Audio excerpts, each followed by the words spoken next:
আসসালামু আলাইকুম গাইস, আশা করি সকলেই ভালো আছো। তোমাদের দোয়া এবং আল্লাহর রহমতে আলহামদুলিল্লাহ আমি অনেক ভালো আছি। আজকের ভিডিওটা কিনে শুরু হতে চলেছে। ভিডিওটার থাম্বনেল দেখে হয়তো বুঝে গিয়েছো। তো চলো ভিডিওটা শুরু করা যাক। ম্যাচ স্টার্ট করা শেষ, আমি সরাসরি তোমাদেরকে ম্যাচের ভিতরে নিয়ে যাই। তো ল্যান্ড করেই ফেলি সরাসরি অবজার্ভ ভিক্টোরিতে। অবজার্ভ ভিক্টোরিতে নামার পর কিন্তু একটা এনিমি দেখতে পাই। এনিমিটা अच्छा हमको सिखा रिया है। উড়িয়ে দেওয়ার সাথে সাথে কিন্তু আমি চ্যালেঞ্জটাকে কমপ্লিট করে ফেলি। চ্যালেঞ্জটা কমপ্লিট করার সাথে সাথে কিন্তু আমাকে হেডশট দিয়ে দেয়। হেডশট দেওয়ার সাথে সাথে আবার ল্যান্ড করে ফেলি আমি অবজার্ভ अच्छा ভিক্টোরিতে।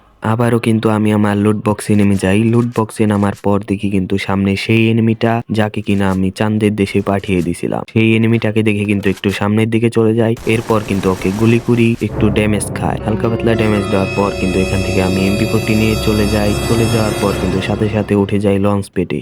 লঞ্চ পেটে ওঠার পর এত সময় লাগছিল যে এনিমিটা কোথায় চলে গেছে আমি নিজেও জানি না। তো একটু ঘোরাঘুরির পর কিন্তু সরাসরি কিন্তু চলে যাই ব্রিজের সামনে। ব্রিজের সামনে যাওয়ার পর এনিমিটাকে কিন্তু একে দিয়ে গুলি করে মেরে ফেলি। ডাইরেক্ট চাঁদের দেশে পাঠিয়ে দিই। চাঁদের দেশে পাঠানোর পর কিন্তু আমাদের চ্যালেঞ্জটাকে কমপ্লিট করে ফেলি। ইমোটটা শেষ হওয়ার সাথে সাথে কিন্তু টোকেনটা খেয়ে ফেলি। টোকেনটা খাওয়ার পর একটু সামনের দিকে যাই। এরপর দেখি গাছের নিচে বাই ল্যান্ডমাইনটাকে ফুটিয়ে দিই। এরপর ওকে আরেকবার ইমোট দেখিয়ে নিই। ইমোট দেখানোর পর কিন্তু সাথে সাথে চলে যায় আমি গাড়িতে চলে যাওয়ার পর ভিডিওটা একটু স্কিপ করে আমি চলে আসি বিমা শক্তিতে। अच्छा বিমা শক্তিতে আসার পর हमको কিন্তু सिखा একটু रिया है। সামনে যাই। এরপর দেখি ফাইট চলতেছে। তো ফাইটে কিন্তু অংশগ্রহণ করে ফেলি। এরপর কিন্তু একে দিয়ে একটার মাথা উড়িয়ে দিই। উড়িয়ে দেওয়ার সাথে সাথে কিন্তু একটা ওয়াল মেরে দিই। ওয়াল মারার সাথে সাথে চ্যালেঞ্জটাকে কমপ্লিট করে ফেলি। গাইস আমার কিন্তু ইমোটটা শো হচ্ছে না, এর জন্য দুঃখিত। তো সামনের দিকে কিন্তু ইমোট দেখানোর সাথে সাথে আরেকটা এনিমি কিন্তু আমাকে গুলি করে। এরপর কিন্তু মিডকিট করি। মিডকিট করা হয়ে গেলে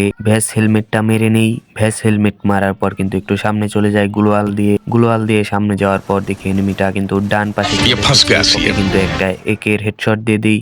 একের হেডশট দেওয়ার সাথে সাথে একটু সামনে চলে যাই। সামনে চলে যাওয়ার পর কিন্তু ওকে ফ্লাশ ফিকি। ফ্লাশ দিয়ে কিন্তু আক্রমণ করা হয়ে গেলে কিন্তু একে নেই। একে নেওয়ার সাথে সাথে দেখি হোকং হয়ে চলে এসেছে। আমার কিন্তু এই এনিমিটা মারার সাথে সাথে হয়ে যায় কোয়ার্টার কিল। তো আমি কিন্তু চ্যালেঞ্জটা কমপ্লিট করে ফেলি। তো গাইস তোমরা যারা এই পর্যন্ত ভিডিওটা দেখতেছো সবাই একটা লাইক করে দাও। তো সামনে কিন্তু আরেকটা এনিমি চলে এসেছে।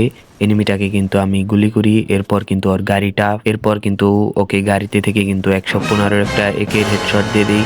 এরপর কিন্তু গাড়িটা ফাটিয়ে দিই। তারপর কিন্তু ওয়াল ভেঙে ওকে মারার চেষ্টা করি। এরপর কিন্তু ওর আরেকটা গাড়িও ফাটিয়ে দিই। তারপর কিন্তু আমি বাম পাশে যাই।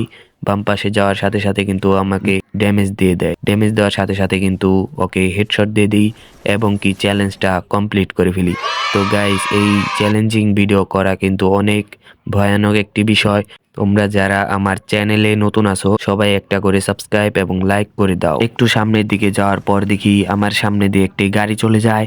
গাড়ি চলে যাওয়ার সাথে সাথে কিন্তু গাড়িতে গুলি করি। গুলি করার সাথে সাথে কিন্তু স্ক্যানারে দেখতে পাই আমার সাইডে একটা এনিমি আছে। তো আমি গাছের নিচে যাই। গাছের নিচে যাওয়ার পর দেখি এনিমিটা আমার সামনে দিয়ে যাচ্ছিল। ওকে কিন্তু আমি অনেক ড্যামেজ দিয়ে দিই। এরপর কিন্তু ওয়াল লাগিয়ে ফেলার সাথে সাথে দেখি স্ক্যানারে কিন্তু দেখতে পাই আমার পিছনে একটা এনিমি আছে। আমি কিন্তু মিটকিট করে তাড়াতাড়ি করে ঘরের ভিতর চলে যাই। এরপর কিন্তু পিছন থেকে আমাকে ড্যামেজ দেয়। তারপর কিন্তু আমি ঘরের এখানে একটু ক্যাম্প করি। ক্যাম্প করার সাথে সাথে কিন্তু জুন চলে আসে। তো জুন চলে আসার কারণে কিন্তু আমি আবার উপরের দিকে যাই। উপরের দিকে যাওয়ার সাথে সাথে গ্লোয়াল দেখতে পাই। গ্লোয়ালের পিছন দিয়ে কিন্তু আমি চলে যাই। এরপর দেখতে পাই এনিমিটাকে কিন্তু আমি একের হেডশট দিয়ে দিই। এরপর কিন্তু আমি রাশ দিই। রাশ দেওয়ার সাথে সাথে কিন্তু আমাকে চাঁদের দেশে পাঠিয়ে দেয়।